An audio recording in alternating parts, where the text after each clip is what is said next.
Now on BBC HD, we're handing over to David Dimbleby and the team for all the action as it happens from the 2010 general election.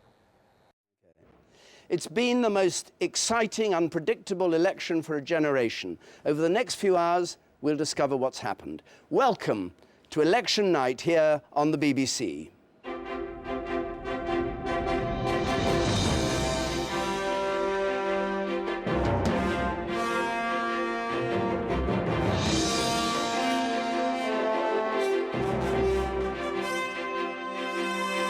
Where there is discord, may we bring harmony. A new dawn has broken as ever.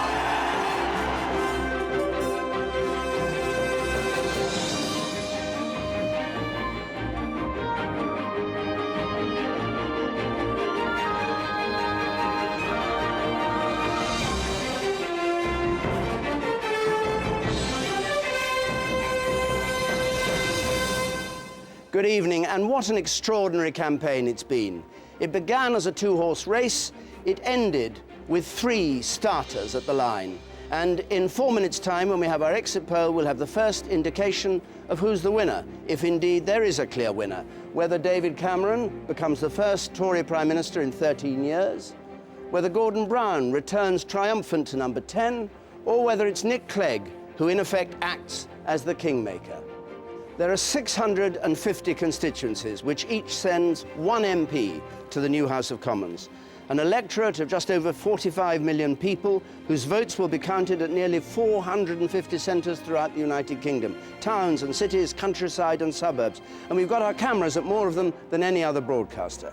And a team around me here, the engine room, that will analyse these results as they come in. Some of our top reporters are with the party leaders. Andrew Marr is with David Cameron, Kirsty Walk with Nick Clegg, and John Simpson following Gordon Brown. And Jeremy Vine will open the doors into his virtual world to display the results in all their glory. Can David Cameron pave the way to number 10? Here are our paving stones flying into Downing Street. Each one of them has a constituency on it. The seats the Conservatives need to win to get Mr. Cameron to the end of the street. They need 116 extra seats for an overall majority, and here they are. And if they win them in order of difficulty, the last one is Waveney. And if they get them, Mr. Cameron is then up the stairs. He opens the door, and as Prime Minister, he goes in. There'll be plenty more of that to come. And Jeremy Paxman is here to talk to the big political beasts. Yes, up here on the naughty step, we shall have a constantly changing procession of winners and losers, of battle-weary veterans and eager adventurers, finding out from them what this decision we've made means and what will happen to us now. And by the London Eye, with a spectacular view across the Thames to the Palace of Westminster, Andrew Neil will be talking to some familiar faces. Yes, throughout the night I'm going to be talking to an eclectic mix of opinion formers and celebrities, including Piers Morgan, Simon Schama, Ian Hislop, Bruce Forsyth, Joan Collins, Ben Kingsley, and maybe, just maybe, a few surprises. Fiona Bruce will be keeping us up to date, hour by hour, with what's happened, and the BBC's political editor Nick Robinson with sharp comment on the future of British politics. Politicians on all sides are expecting a result that makes history. Either the first Tories to eject Labour from government in 3 decades, or a stunning political comeback for Labour, or an uncertain result which could lead to days of haggling, a deal, even a coalition. And the argument about who has the right to govern could start tonight in here. And to look at any one constituency in this election where every seat matters, Emily Maitlis. Yes, one big headline result, but there will be clues along the way to help us get there. My team will be sifting through those 650 individual races to see which results start spelling out the big picture.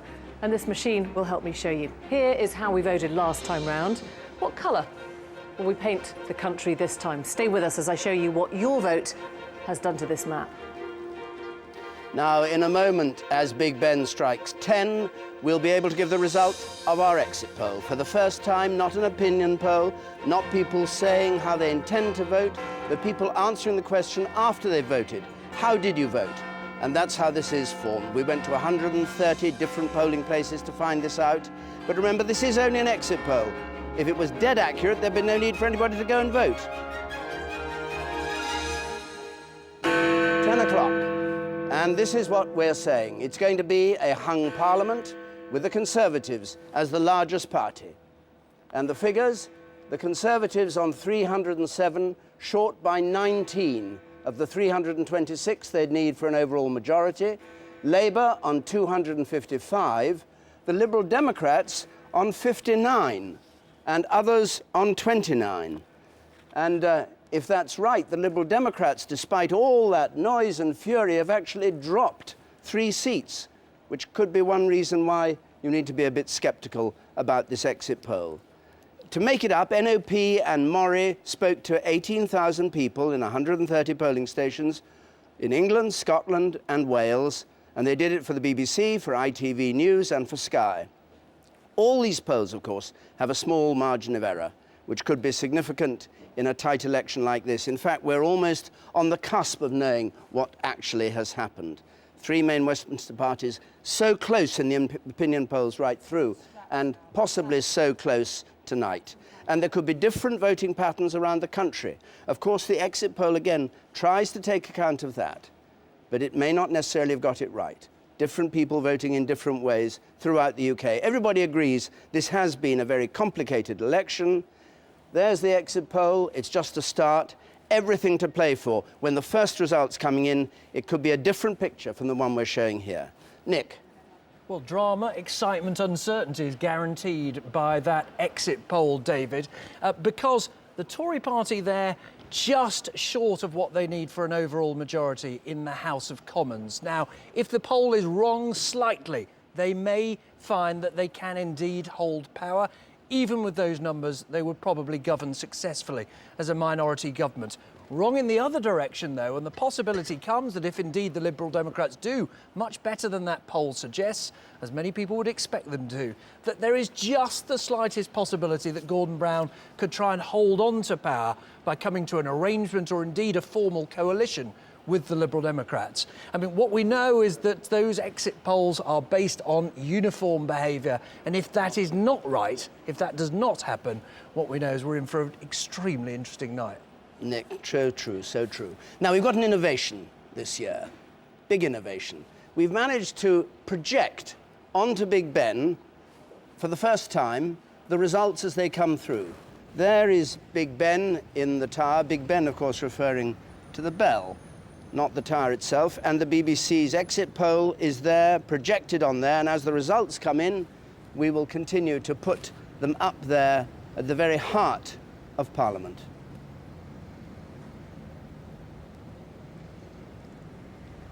And they have to reach that 326 for a majority, which of course they haven't at this stage under the exit poll rules. The Tories on 307, Labour on 255, the Liberal Democrats on 59, others on 29.